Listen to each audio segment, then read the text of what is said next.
এই বারান্দাটাতে না 10:30 11টার মধ্যেই রোদ চলে যায়। এই যে দেখো রোদ এখন ওই দূরে, এটা পূর্ব দিক তো। কালকে রাতে না সরিষার খোল ভিজায় রাখছিলাম, এই যে দেখো।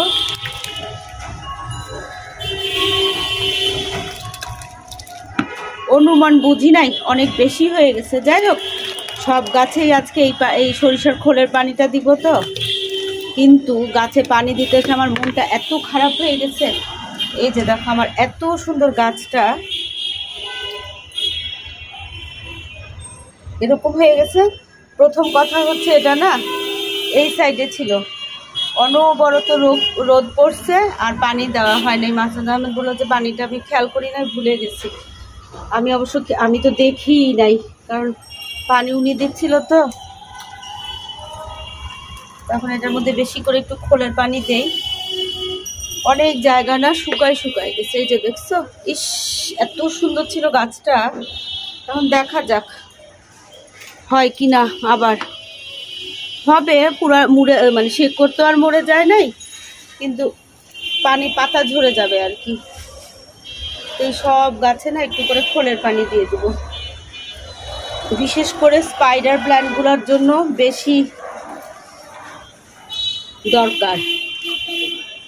2 মাস পর পর একটু খোলের পানি দিলে না স্পাইডার প্ল্যান্টগুলো খুব ভালো থাকে, আর কিছুই লাগে না, ঝুলে থাকে না। এই যে এটা এখানে কতগুলো বেবি। এই প্ল্যান্টটা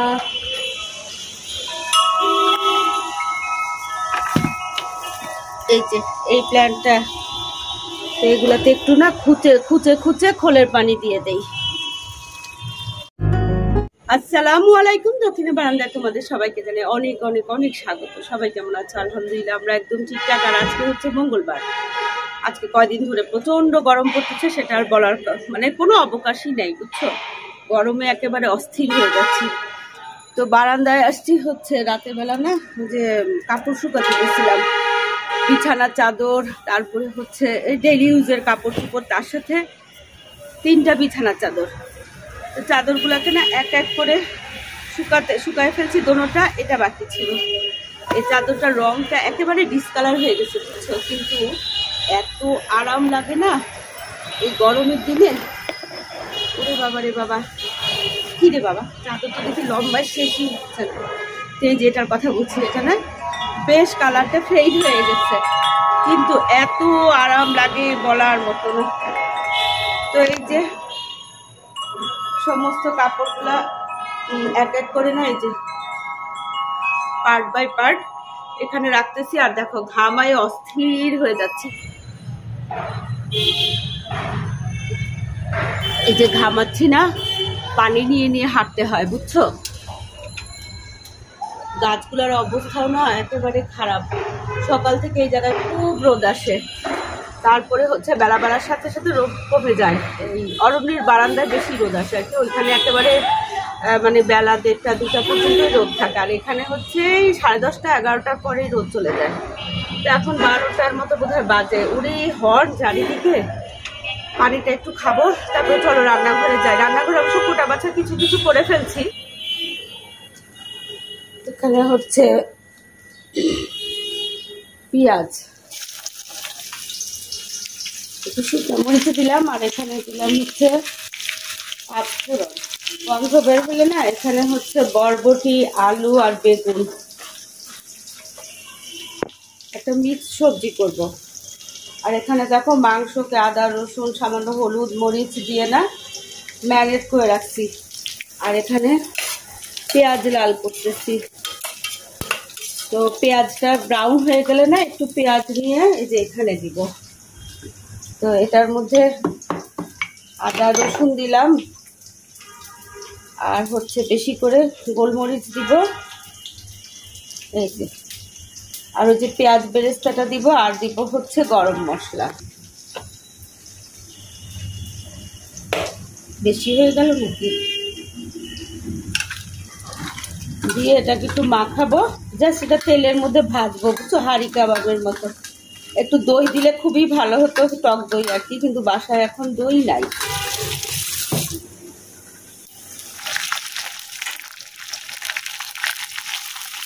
সবজিটা দিয়ে দিয়ে এটার সাথে না লবণ আর সামান্য একদম হলুদ দিব, খুব সামান্য।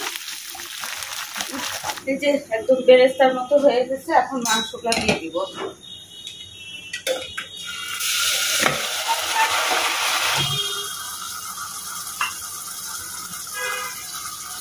লবণ দিয়ে দিই,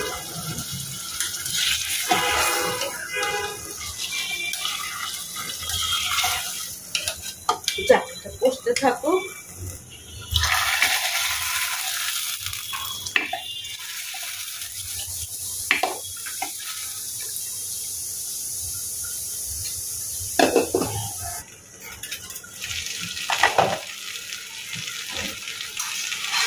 এই যে ডাল রান্না করছি আর এই মিক্স সবজি আর মাংস রান্না করলে একটা সুবিধা কি জানো, সিমরান, অরণ্য আর ওদের পাপার জন্য কোনো সমস্যা থাকে না। এমন না যে অনেক বেশি মাংস খায়, 2 পিস মাংস দিয়ে ভাত খেয়ে উঠে যায়, সবাই খুশি, আমাদের ঝামেলা কম। এই হচ্ছে কাহিনী। আর মাছ টাছ রান্না করলে অরণ্য এই মাছ খায় না, সিমরানের হয়তো পছন্দ না, মাস্টার সাহেবেরও তাই।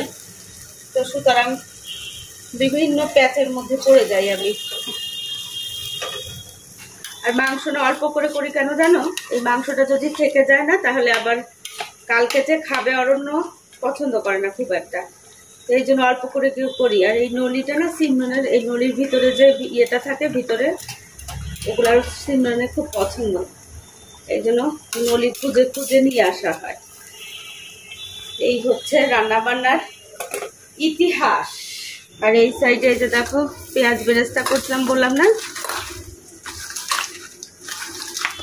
এটাকে ভালো করে মাখাবো, মাখায় না কটা শুকনো মরিচ ইয়ে করবো, ফোড়ন দিব, দিয়ে ওটার মধ্যে না এটা আস্তে করে দিয়ে দিব। চলো এবার এটা দিয়ে দিই। এটা একটা লোহার কড়াই, বুঝছো, একদম অরিজিনাল লোহা, অনেক আগে, প্রায় 30 বছর তার বেশি হবে কোথায়। 2টা কড়াই আছে, একটা হচ্ছে একটু বড় সাইজ আর এটা হচ্ছে ছোট সাইজ, আর কি মাঝারি সাইজ, ছোট না। তো এখানে আমি গরম তেলে না শুকনো মরিচগুলো দিয়ে, ব্যাস একটু তেলটা একটু বেশি লাগবে। আর এখানে গরম মশলার মধ্যে ইয়ের ভাগটা বেশি, এলাচির ভাগটা বেশি। এটা তেলে দিয়ে না আমি আস্তে করে জালটা দিয়ে ঢাকা দিয়ে দিব, ঢাকনা দিয়ে না মাঝে মাঝে নাড়াচাড়া করে তারপরে হচ্ছে রান্না করব। ছোটবেলায় না এটার নাম শুনতাম হাঁড়ি কাবাব। তো এটার মধ্যে একটু টক দই দেয়, কিন্তু আমি তো বললামই আজকে আমার টক দই নাই, পছন্দ করে, সিমনও খায়, তখন এটা সুবিধা হবে। একটু আলু দিব কিনা চিন্তা করতেছি। মাংসটা তো গন্ধ বেরিয়েছে খুব সুন্দর।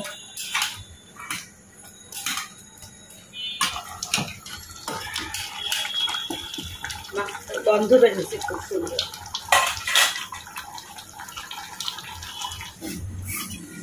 এই যে এটার মধ্যে একটু আলুও দিয়েছিলাম, কারণ এটা আলু তো পছন্দই করে, হয়ে গেছে একদম ভাজা ভাজা হাঁড়ি কাবাব। কি খুব জরুর না।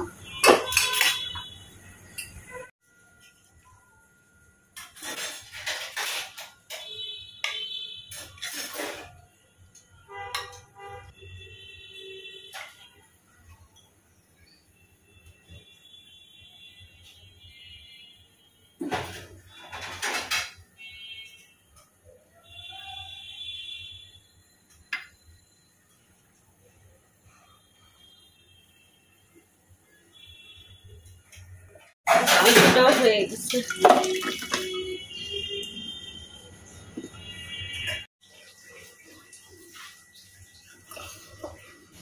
এখানে চুলা উঠছে না, আর একটু কাজ আছে, চুলাটাকে ভালো করে পরিষ্কার করে নিই।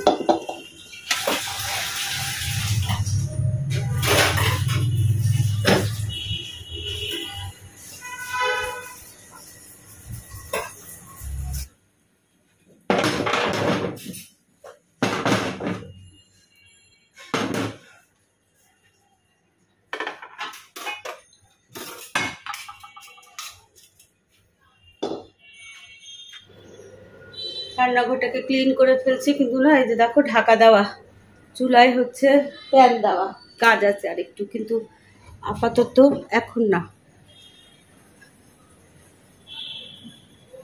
রুমটাকে একটু দরজাটা খুলে দিছি, একটু বাতাস না চলাচল করলে না রুমে কিন্তু এক ধরনের গন্ধ হয়ে যায়। তো এই টেবিলে না মাত্র দিলাম। তো এটা হচ্ছে ওই যে সেই হাঁড়ি কাবাব, পেঁয়াজগুলোকে রিং রিং করে দিছি। আর এখানে হচ্ছে শসা, বোম্বাই মরিচ, লেবু। এখানে হচ্ছে ডাল, শুকনো মরিচ দিয়ে আজকে ফোড়ন দিছি। আর এটা ওই যে 5 ফোড়ন দিয়ে 5 মিশালি কি বলে ভাজা লাবড়া আর কি। আর এটা হচ্ছে বড় বড় করে না 3টা 4টা আলু দিয়ে দিছি। এই যে বিফ কারি, ভাত, এই হচ্ছে অবস্থা। সামান্য একটু তেল দিয়ে দিয়েছিলাম বুঝছো। তো এখন হচ্ছে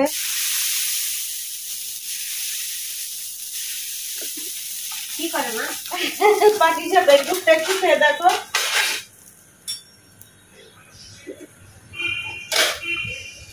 তোমার কোচিং আছে? পাটি সাপটা বানাচ্ছি। ঠিক আছে পুটটা হেমা।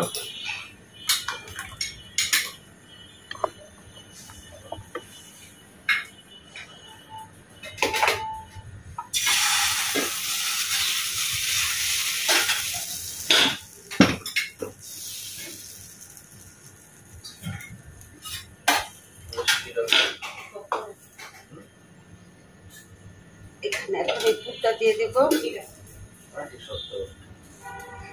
কি হয়েছে অরণ্য, কি বলে?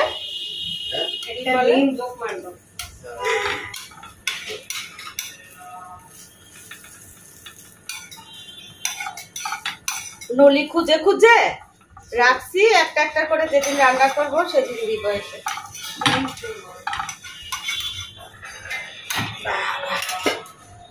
এই যে এখানে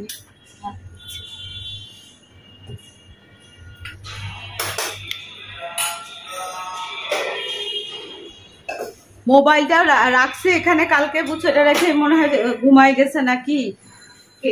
হ্যাঁ এটা নি, হ্যাঁ না ও মা গরম গরম খাও, তোমার জন্যই তো।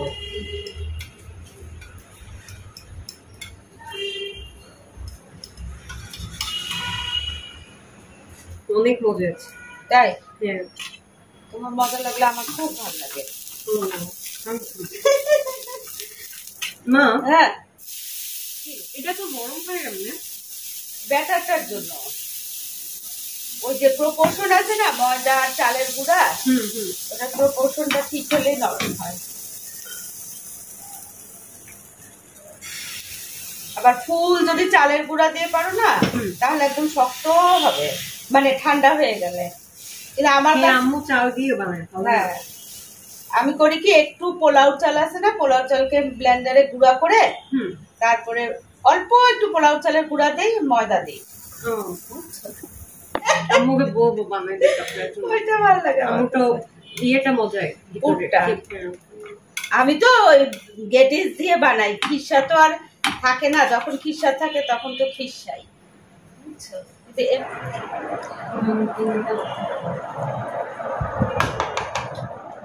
নলি ভাঙা হচ্ছে।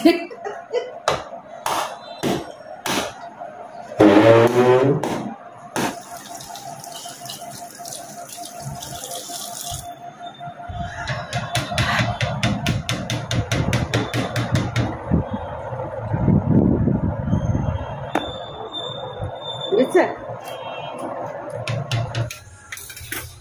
বাবা, এই যে ময়দার সাথে না এই 2-2.5 কাপ ময়দা নিচ্ছি মনে হয়, 1.5 টেবিল চামচের মতো দুধ, 2 টেবিল চামচের মতো চিনি, আর লবণ পরিমাণ মতো 2-3 টেবিল চামচ হচ্ছে কি বলে তেল, বুঝছো। সবগুলো নিয়ে এখন এই যে এখানেও এই যে 2.5 টেবিল চামচের মতো দিব, নাম কি ইস্ট পাউডার, আবার কি ইস্টই তো দিয়ে না এখন নরম করে একটা ডো করে রাখবো। সিমরানের বসনিয়ান পরোটা খুব পছন্দ, নানও করা যাবে, সবই করা যাবে এটা দিয়ে, পিৎজাও করা যাবে। তো এই যে দেখো সাফ ইনস্ট্যান্ট, এটা হচ্ছে 500 গ্রামের এই যে ইস্ট আজকে খুললাম, খুব ভালো, এটা কোম্পানি লাগবে। তো অল্প অল্প করে পানি দিয়ে না মাখায় ফেলবো, আমার তো অভ্যাস হয়ে গেছে, তা আন্দাজ হয়ে গেছে।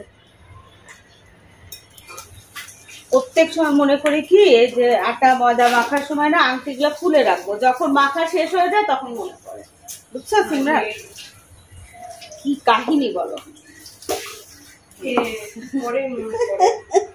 এয়ারটাইট একটা কি বলে কাচের জারে রাখলাম, বুঝছো। যে কোনো জিনিস প্রিজার্ভেশনের জন্য কাচের জারে রাখলে একেবারে নিশ্চিন্ত। এটা একদম এয়ারটাইট। দেখো এটা এখন ফ্রিজের নর্মাল চেম্বারেও রাখা যাবে, আবার বাইরেও রাখা যায়, কিন্তু আমি ফ্রিজের নর্মাল চেম্বারেই রাখি, কারণ হাফ কেজি তো অনেক দিন যাবে। এই হচ্ছে কাহিনী। ভাবির সাথে অনেকদিন পর দেখা ভিডিও হচ্ছে। হ্যাঁ, ভাবি গেছিল থাইল্যান্ডে, ভিয়েতনামে, গিফট নিয়ে আসছে অনেক সুন্দর সুন্দর। আর আমি না আজকে চা বানাই নাই, ছাদে উঠবো না ভাবছিলাম, এখন এখানে সিঙ্গারা আছে, সিঙ্গারা নিয়ে ছাদে উঠছি। ভাবি গাছ নেবে বলছে। আসেন অনেক, আপনি দেখেন কি এই যে পেন্সিল গাছ আছে না,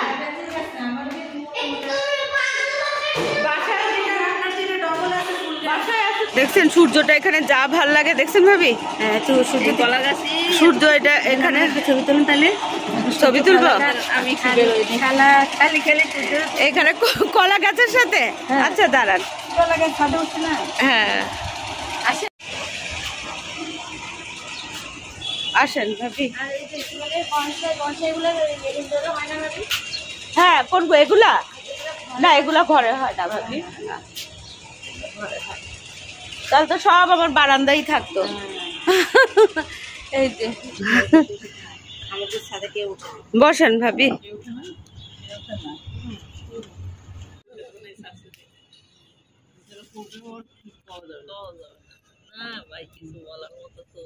আর এখন বেশি স্বাধীনতা পাই, এখন আবার বেশি বলে বলো আবার ধরাও। এখন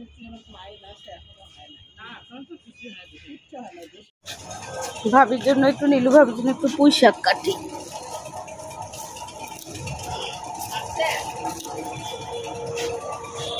পুঁই শাক দেখো কি পরিমাণ ফুলছে, বললাম না যে ইস্টটা খুব ভালো, আর আগের ওই যে বোতলে ইস্টগুলো না একেবারেই ভালো না। তখন ভাবির জন্য পরাটা বানাবো এটা দিয়ে। ভাবি আসেন,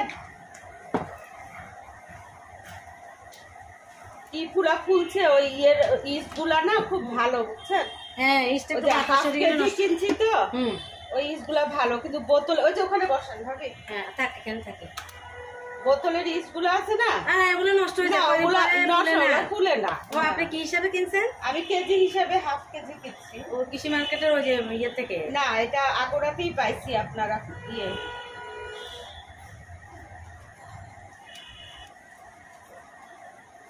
এই প্যান্টটা এত ভালো, প্যান্টটা একটা কিনি, 2-1 বছর গেলে আবার বদলায় ফেলি, এগুলোতে খালি পার্টি সাপটা এসব বানাই।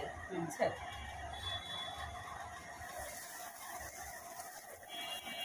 এই যে ভাবি এটা না একটু ইয়ে মানে সব ফোলা ফোলা হবে, বুঝছেন, যে নানের মতো। দেখছেন, আপনার তো আমার পছন্দ না, এদের আমি উঠা, এবং আমাদের সিমরানেরও খুব পছন্দ এটা। এটা তো সহজ, 2 টাকার জন্য বানান, আপনার জন্য। এই আমি 2 টাকা খাবো না, 2 টাকা খাবেন না আপনি কয়টা? এগুলো তো ফুলে ফুলে থাকে ভাবি। না এলে বুঝি আমি 2 টাকা খাবো। হ্যাঁ, তো 2 টাকা খাবেন না। হ্যাঁ, আপনি একটা খান, আমি একটা খাই। আমি ভাবি আমি বানাইলে আমি খাইতে পারি না, আমার একটুও স্বাদ লাগে না, সত্যি কথা। সিমরান আবার এটা না শুধু আপনার ওই যে চাটনি দিয়ে খায়, ওর এত নাকি মজা লাগে। ভালো হয়েছে, এটাকে আস্তে আস্তে হোক, আমি ভাবি খাওয়া শুরু করব। ভাই এখন হাঁটতে যাবে, এসে খাবে। কোথায় হাঁটেন ভাই, কোথায় হাঁটেন? ছাদে হাঁটবে। ছাদে হাঁটলে তো পোষায় না, আপনি এই মাঠটা দিয়ে হাঁটলে ভাবে ওটা দেন। আচ্ছা এখান থেকেই নিয়ে না, পাটি সাপটা এই যে আপনি বসে না। এটা হচ্ছে ভাবি হাঁড়ি কাবাব, এটা হচ্ছে 5 ফোড়ন দিয়ে সবজি, আর এটা হচ্ছে ইয়ে মাংসের কারি। নেন শুরু করেন, আমি ওই পরোটাটা সেকে নিয়ে আসি। বললাম চাটা খুব সুন্দর হয়েছে।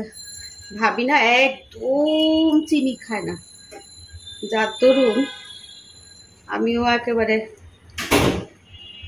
চিনি প্রায় দেই নাই।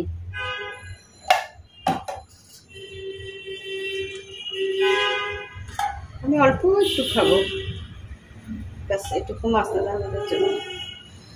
ভাবি একদম গরম চা খায়, যেন ভাবির চা আবার ঢাকনা দিয়ে নিয়ে যাচ্ছি। ভাইয়াদের রুমটা মুছছো? ইয়ে ভাইয়াদের রুমটা আগে মুছে ফেলো। নেন ভাবি। কি ওরে বাবা, কে বললো? হ্যাঁ হ্যাঁ, ওই যে সিমরানের জন্য টেবিল অর্ডার দিয়েছে না ভাবি। নেন ভাবি আবার না চায়ের সাথে একটু ইয়ে খায়। এই যে আপনার চা একদম দেখেন এখানে, এটা ফালাই, হ্যাঁ দেন এখানে রাখেন। দেখেন চিনি হয়েছে নাকি? আমার তো যে ভয় লাগে আপনারে চা খাওয়াইতে এত বছর ধরে, তারপরে আপনার চিনির আপনি যেরকম চিনি খান ঠিক অগ্নি এরকম খায়, মানে নাম কেউ আসতে, বুঝছেন? আমি আবার আমার এটার মধ্যে দুধটাই মিষ্টি, অগ্নিও তাই বলে, বলে কি মাম্মি দুধের চা বানাতে না, আমার দুধের মিষ্টিতেই চা হয়ে যায়। মিষ্টিটাই লাগে। অগ্নির কি খবর হবে? আছে, ওর শরীর ভালো না, ঠান্ডা গরম, দিনের বেলা নাকি প্রচন্ড গরম, রাতে অনেক ঠান্ডা। আমি তো মোরও অসুখ না খাওয়া চা খান, আমিও খাই। ভাবি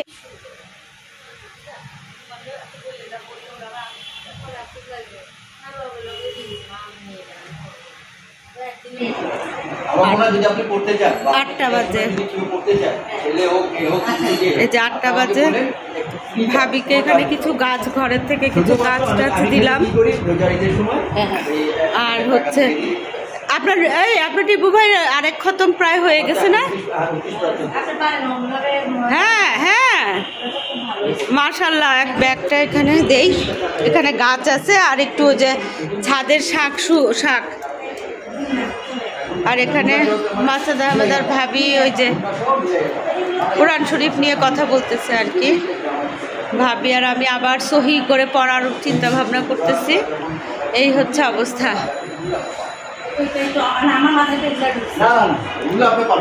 হ্যাঁ ওইটা তো বললাম যে ভাবি, ওইটা